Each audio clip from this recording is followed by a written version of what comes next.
Halo semua, perkenalkan saya Yunda Lestari dengan NIM 2106124312 dari kelas Agribisnis B. Dan video ini merupakan tugas dari mata kuliah Agraria dan Resolusi Konflik. Teman-teman tahu tidak apa itu konflik agraria? Jadi, konflik agraria merupakan perselisihan pertanahan antara orang perseorangan, kelompok, golongan, organisasi, badan hukum, atau lembaga yang mempunyai kecenderungan atau sudah berdampak luas secara sosiopolitis. Pada video kali ini, saya akan menjelaskan mengenai konflik agraria yang ada di Riau. Salah satunya yaitu resolusi konflik tenurial di kawasan hutan desa Pemandang, Kecamatan Rokan 4 Koto, Kabupaten Rokan Hulu. Akar konflik tenurial yang terjadi di hutan desa Pemandang berawal dari adanya perbedaan kepentingan antara masyarakat desa Pemandang dan pihak lembaga pengelola hutan desa atau LPHD berupa penggunaan lahan yang dijadikan perkebunan kelapa sawit dan klaim lahan untuk dijual kepada pihak luar. Adapun resolusi konflik tenurial dari masalah tersebut bagi masyarakat yang membeli lahan atau menanam kelapa sawit sebelum SK izin hutan desa dikeluarkan, maka pihak LPHD mengajak mereka untuk menyelesaikan konflik dengan mediasi, di mana pihak yang menjadi penengah adalah KPHP Rokan. Proses mediasi ini digelar di kantor desa Pemandang dengan mengumpulkan masyarakat yang mempunyai lahan di kawasan hutan desa tersebut. Mediasi tersebut telah menghasilkan penandatanganan Memorandum Saling Pengertian atau MSP atau MOU terkait penyelesaian masalah tenurial di kawasan hutan desa Pemandang dengan pengguna kawasan sebanyak 17 orang yang ditandatangani pada bulan Januari 2021 lalu. Pihak LPHD menganut sistem kegiatan yang telah terbangun.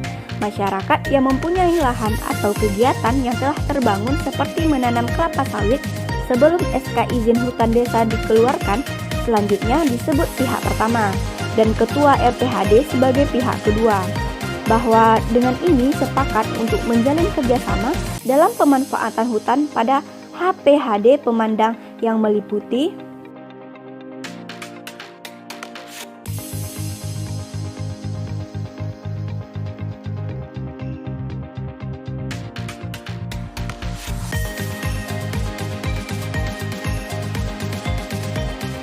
Jadi, inti dari MOU ini, pihak kedua menekankan kepada pihak pertama bahwa mereka tidak memiliki kawasan, tetapi hanya menguasai kawasan. Selain itu, mereka diwajibkan untuk menanam 100 batang per hektar bibit tanaman kehutanan. Bibit tersebut diantaranya adalah durian, petai, dan jengkol. Penyelesaian konflik ini disaksikan oleh KPH sebagai perwakilan dari Dinas Lingkungan Hidup dan Kehutanan Provinsi Riau yang selanjutnya diteruskan ke Kementerian Lingkungan Hidup dan Kehutanan sesuai dengan Peraturan Pemerintah Republik Indonesia Nomor 24 Tahun 2021 tentang tata cara pengenaan sanksi administratif dan tata cara penerimaan negara bukan pajak yang berasal dari denda administratif di bidang kehutanan. Berikut ini konsep pencegahan resistensi konflik. Yang pertama ada mediasi dan negosiasi.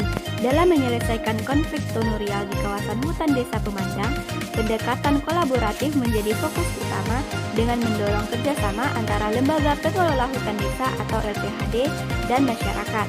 Penting juga untuk memahami akar penyebab konflik secara mendalam agar mediasi dapat difokuskan pada solusi yang memenuhi kebutuhan kedua belah pihak. Selain itu, keterlibatan pihak ketiga yang netral seperti KPHP Rokan sebagai mediator membantu memastikan proses mediasi berlangsung secara adil dan objektif.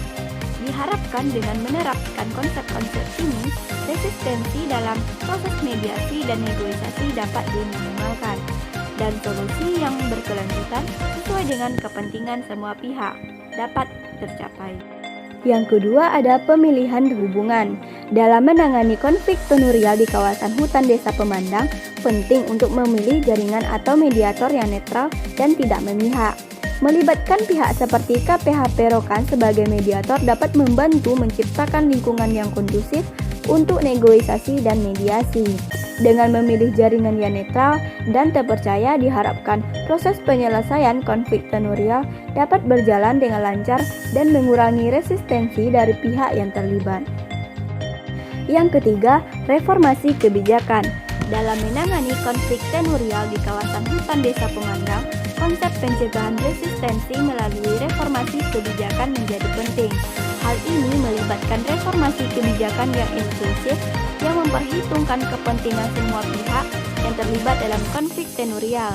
Dalam konteks hutan desa pemandang, perubahan kebijakan terkait pemanfaatan hutan harus mempertimbangkan kebutuhan masyarakat dan lembaga pengelola hutan desa atau LPHD. Dengan melakukan reformasi kebijakan yang inklusif dan memperhatikan kepentingan semua pihak, diharapkan resistensi terhadap perubahan kebijakan dapat diminimalkan dan solusi yang berkelanjutan dapat dicapai dalam penyelesaian konflik tenurial tersebut. Yang keempat, penegakan hukum tanpa diskriminasi. Dalam menangani konflik tenurial di kawasan hutan desa pemandang, konsep pencegahan resistensi melalui penegakan hukum tanpa diskriminasi menjadi krusial. Hal ini mencakup penegakan hukum yang adil dan tidak diskriminatif terhadap semua pihak yang terlibat. Dalam kasus konflik di hutan desa pemandang, Lembaga Pengelola Hutan Desa atau LPHD telah melakukan langkah dengan melaporkan kasus penjual belikan atau pengalihan lahan ke instansi pemerintah seperti Kepolisian dan Dinas Lingkungan Hidup dan Kehutanan atau LHK Provinsi Riau.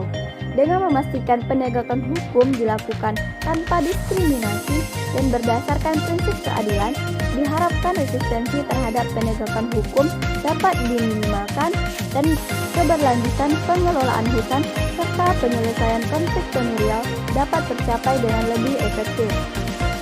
Selanjutnya, pemberdayaan kelompok rentan. Dalam menangani konflik tenurial di kawasan hutan desa pemandang, konsep pencegahan resistensi melalui pemberdayaan kelompok rentan menjadi esensial.